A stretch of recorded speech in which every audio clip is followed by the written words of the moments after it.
میری امت کے گناہگاروں کی بخشش کر دے، اپنی امت کو ساتھ لے کے جنت میں جاؤں گا، اور وہ دعا ادھر کروں گا میرا رب رد نہیں کرے گا۔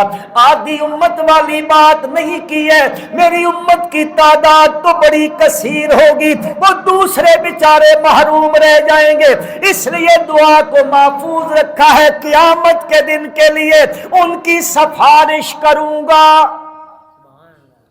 اور میرا رب میرے نبی کی سفارش قبول فرمائیں گے، قبول فرمائیں گے۔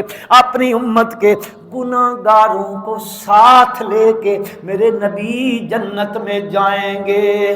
جب تک گناہگار ادھر ہوں گے میرا نبی بھی اس کے دروازے پہ سفارش فرماتے رہیں گے۔ اس کو کہتے ہیں سفارش صغریٰ۔ آپ سفارش کبریٰ بھی فرمائیں گے، سفارش صغریٰ بھی فرمائیں گے۔ آخری بات کرنے لگا ہوں، یہ سفارش صغریٰ کن کے بارے میں ہوگی؟ اٹھائیے مسلم حدیث کی کتاب ہے، صحیح حدیث نقل کرنے لگا ہوں۔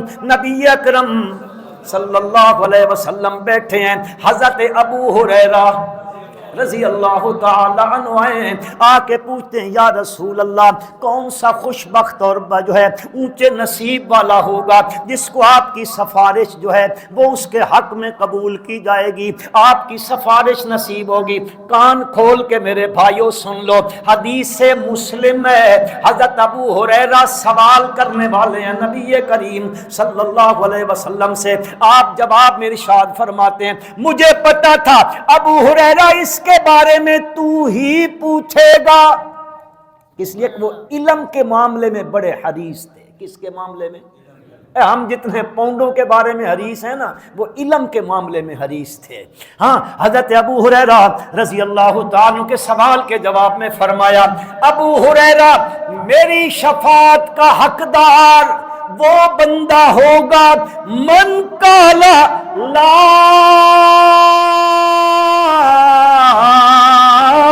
الہ الا اللہ خالصا من قلبہ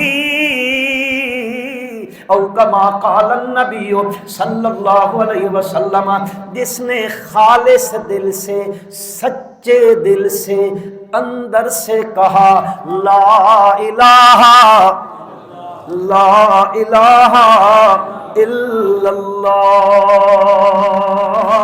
کیا لا الہ الا اللہ یہ ہے کہ یہ اقرار کر رہا ہے، اقرار کر رہا ہے، ادھر سے اقرار ہے، ادھر سے تصدیق ہے، اقرار باللسان و تصدیق بالقلب، ادھر سے بول رہا ہے، یہ تصدیق کر رہا ہے لا الہ،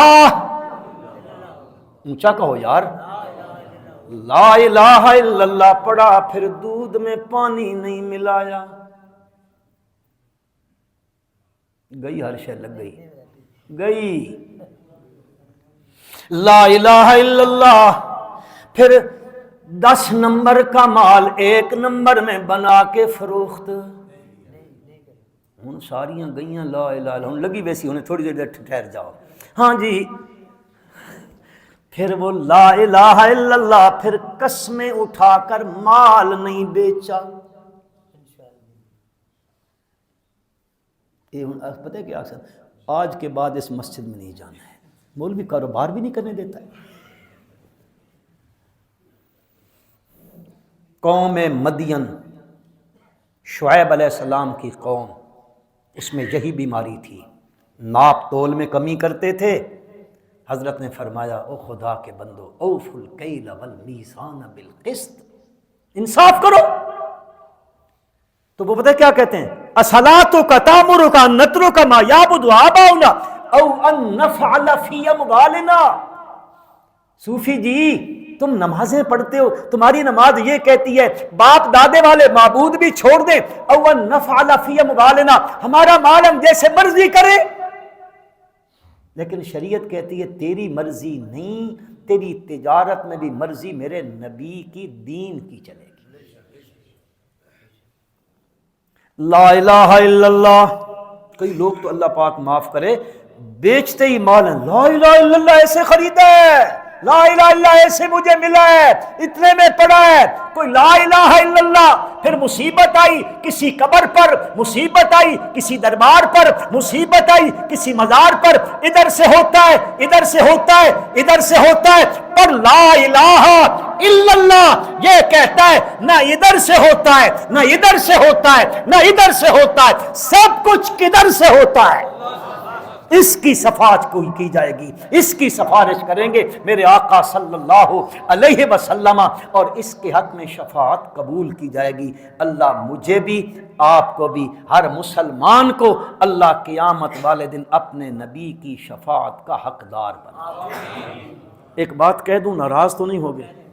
قیامت والے دن میں یہ کسی پر طنزاً نہیں کہنے لگا ہوں، بالکل کوئی طنز نہیں ہے، واللہ العظیم طنز نہیں کر رہا ہوں۔ قیامت والے دن ہم جائیں گے، جانا تو ہے نا، جب پکی گل ہے نا۔ حضرت شیخ عبد القادر جیلانی آخو رحمت اللہ علیہ، جن کو ہم 11ویں والے پیر کہتے ہیں، حضرت بیت اللہ میں کھڑے ہیں، بیت اللہ میں، اور بیت اللہ کے پائے کو پکڑ کے کہتے ہیں مولا قیامت والے دن اگر بخشش نہ ہوئی نا تو مجھے اندھا کر کے اٹھا دینا۔ اللہ کے نبی کا سامنا ہوگا، کیا منہ لے کر اپنے نبی کے پاس جاؤں گا؟ وہاں زیارت تو ہونی ہے نا۔ ایک بندے نے بڑی خوبصورت بات لکھی، اس نے کہا وہ جنت جنت کرتے رہتے ہو، کیسے شوق پڑ گیا تمہیں جنت کا؟ آپ کہیں گے ہمیں تو جنت کے باغ چاہیے، جنت کی محل چاہیے، جنت کی بیٹھکیں چاہیے، لیکن مسلمانوں ہمیں سب سے بڑا جنت کا شوق یہ ہے کہ جنت میں پہنچ کر اپنے نبی کی زیارت ہوگی صلی اللہ علیہ وسلم۔ اس کو دیکھ رہے ہو؟ اس کو برابر کر لو۔ قیامت والے دن اگر ہم وہاں اللہ کے نبی کے سامنے جائیں اور وہ فرمائیں تجھے دنیا میں میری صورت پسند نہیں تھی، ناراض بھی نہ ہونا، میں طنزاً نہیں کہہ رہا ہوں، اپنے دل میں عہد کر لو انشاءاللہ جس جس کی نہیں ہے نا، ہم انشاءاللہ اس کو اللہ کے نبی کی سنت سمجھ کے رکھیں گے۔ اللہ ہم سب کو عمل کی توفیق عطا فرمائے۔ ربنا تقبل منا انک انت السمیع